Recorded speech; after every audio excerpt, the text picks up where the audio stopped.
Kita nggak boleh mendahulukan orang lain terkait dengan ibadah. Punya kewajiban yang lain akhirnya terbengkalai gara-gara nggak enak untuk bilang tidak. Insya Allah lah. Ini insya Allahnya ini kadang-kadang berubah makna. Sesungguhnya dia itu tidak mampu, lalu kemudian dia menggunakan nama Allah agar kemudian dia dimaklumi kalau tidak terlaksana gitu. Akhirnya insya Allah ya besok saya hadir. Padahal sebenarnya dia itu tidak bisa hadir. Cuma nggak enak nolaknya itu, akhirnya pakai insya Allah. Bagi saya berarti dia tidak enaknya itu sama manusia, tapi sama Allah enak-enakan. Jadi bilang tidak itu nggak haram ya dalam Islam? Oh tidak. Yes terus gitu ya. Itu bahkan nanti membahayakan.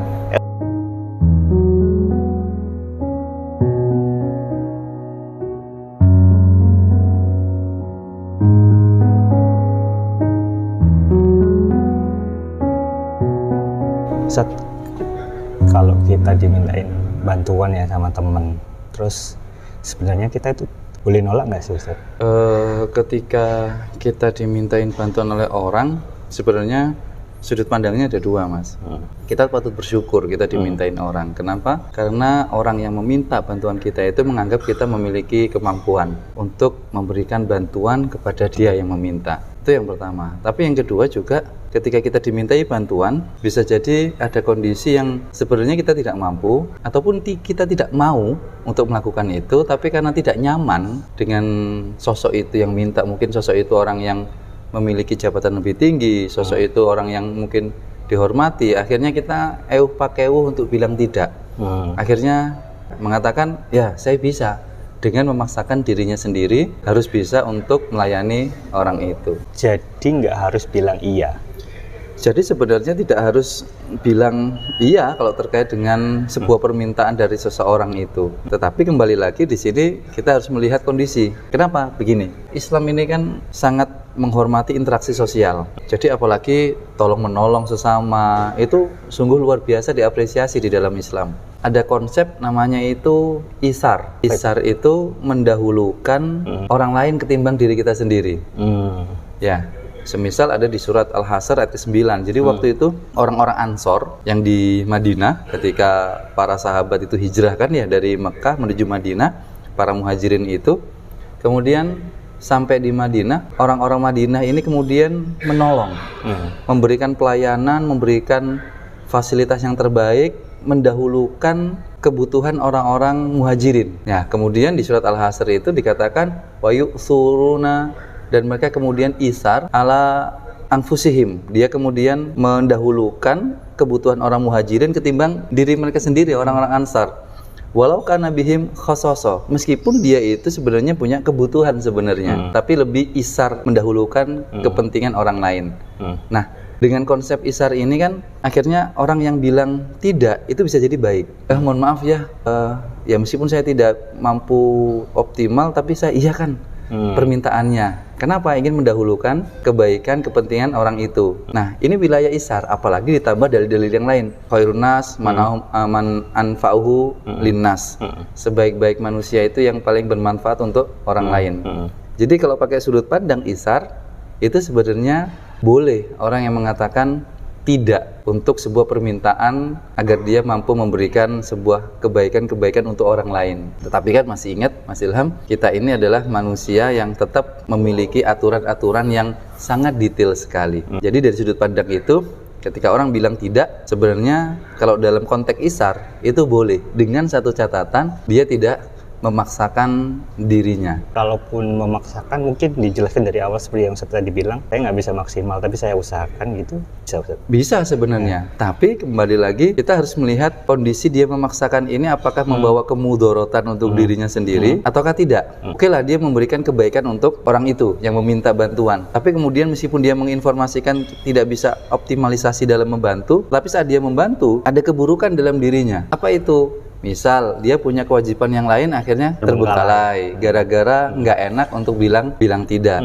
Maka boleh ketika kita memberikan kemanfaatan pada orang lain, tetapi diri kita tidak alami kerusakan atau kemudorotan. Makanya Mas, kalau konsep isar tadi itu kan sebenarnya mendukung ketika orang itu membantu orang lain. Dan orang yang bilang tidak, itu kan niatannya ingin membantu. Tetapi ada dua konsep yang lain, di mana dua konsep yang lain ini mengevaluasi sosok itu ketika mempraktekkan isar. Apa itu? Satu, konsep idza wusidal amri ila ghairi ahlihi fantadhirus sa'ah. Kalau kamu ingin melakukan sesuatu sedangkan kamu ini bukan ahlinya, maka nanti akan muncul kerusakan. Misalnya saya minta bantuan ke Mas Ilham. Mas Ilham, tolong editkan video ini. Akhirnya Mas Ilham bilang, waduh, ini Ustadz Heru sudah kadung minta ini, saya nggak mampu, iyakan aja lah, nggak enak kalau kemudian saya tolak. Padahal Mas Ilham nggak punya kemampuan di situ, memaksakan. Maka kata Rasulullah, hati-hati ketika urusan itu, perkara itu diberikan bukan pada ahlinya, maka akan muncul sebuah kerusakan. Sehingga pada wilayah ini ketika berbicara konsep yang pertama ini, maka hati-hati. Kita mungkin ingin membantu, tetapi yang terjadi adalah bahkan nanti bisa merusak. Itu. Dan yang kedua, ada namanya konsep itu al-qurubat laisat mahalan lil isar. Kita nggak boleh mendahulukan orang lain terkait dengan ibadah. Oh ya, itu biasanya kalau di masjid Ustaz. Kayak kalau kita soft gitu. Duluan, maju duluan. Iya. Ustadz, orang baik, orang yang lebih gitu. sepuh. Pak, monggo silakan duluan. Itu nggak boleh.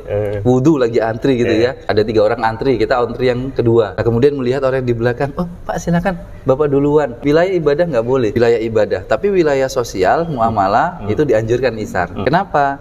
Kalau misal saya minta bantuan, Mas, azan sudah berkumandang. Tolong ambilkan ini barang saya. Padahal posisinya kita mau ke masjid berbarengan, tapi gara-gara ini mungkin kita bisa terlambat. Sebenarnya itu secara adabnya itu kita harus tetap kemudian melaksanakan atau menuju ke tempat sholat atau masjid.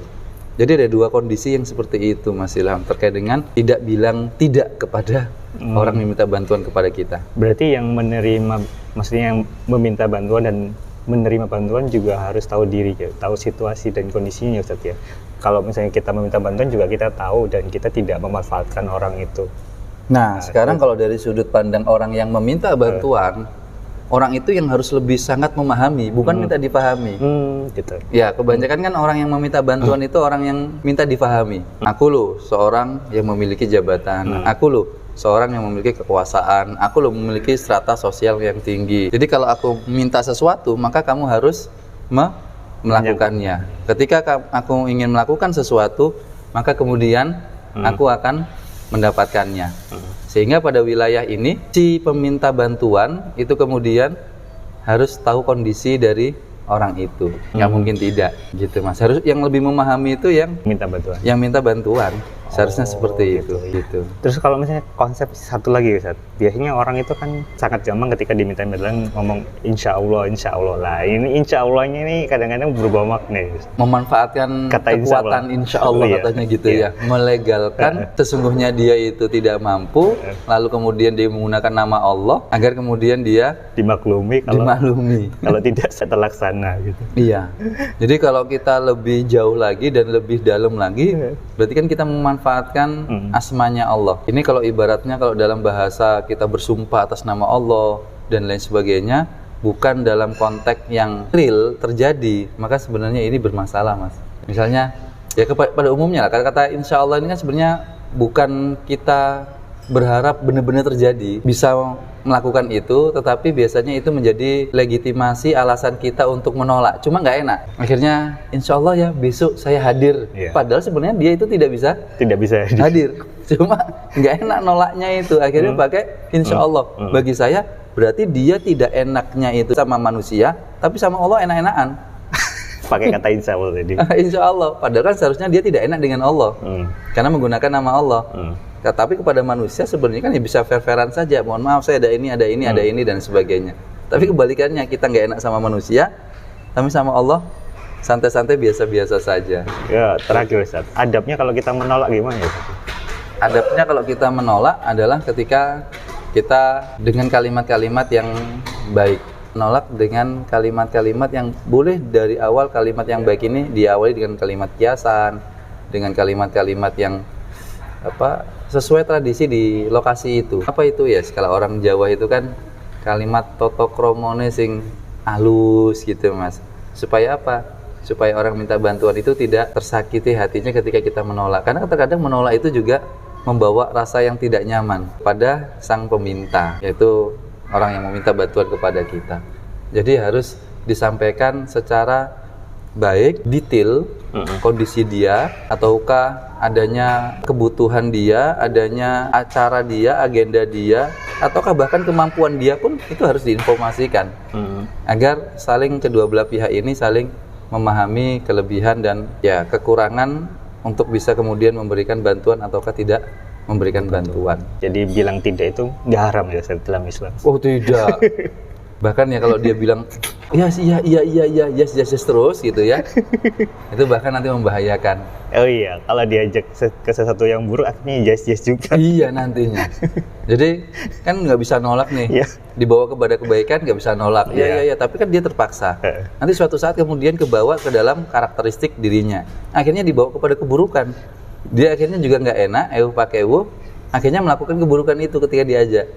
Dan nanti lama-lama keburukan itu akan menghiasi bukan karena dia tidak bisa, tapi karena enaknya dari keburukan itu nanti dilakukan. Lagi ketagihan. Ketagihan adiksi. Dan itu diawali dengan kata tidak bisa bilang tidak. Silahkan bilang tidak jika kemudian ada kondisi yang memang menjadi alasan kita untuk bilang tidak. Kalaupun kita bisa membantu, ya silahkan selama tidak ada sesuatu kemudorotan. Karena Mas Ilham, di mana ada kebaikan, seharusnya di situ nggak boleh ada keburukan dalam waktu yang bersamaan. Ya, ketika di situ ada sesuatu kebenaran, maka sebenarnya tidak boleh ada sebuah kesalahan di situ. Karena ayatnya wala talbisul haqqa bil batil, yang hak dan yang batil nggak bisa campur. Kalau misalnya Mas Ilham bantu saya, berarti kan ada kebaikan untuk diri saya. Tapi ternyata Mas Ilham mengorbankan sehingga ada keburukan. Berarti kebaikan saya, keburukan Mas Ilham dalam satu aktivitas. Ini nggak bisa bercampur. Jadi seperti itu bagi mereka yang bilang tidak bisa bilang tidak. Boleh bilang tidak. Kalau istilahnya zaman sekarang itu people pleaser. People pleaser. Oh iya. Pleaser please ya. Please. Seperti itu Mas Ilham.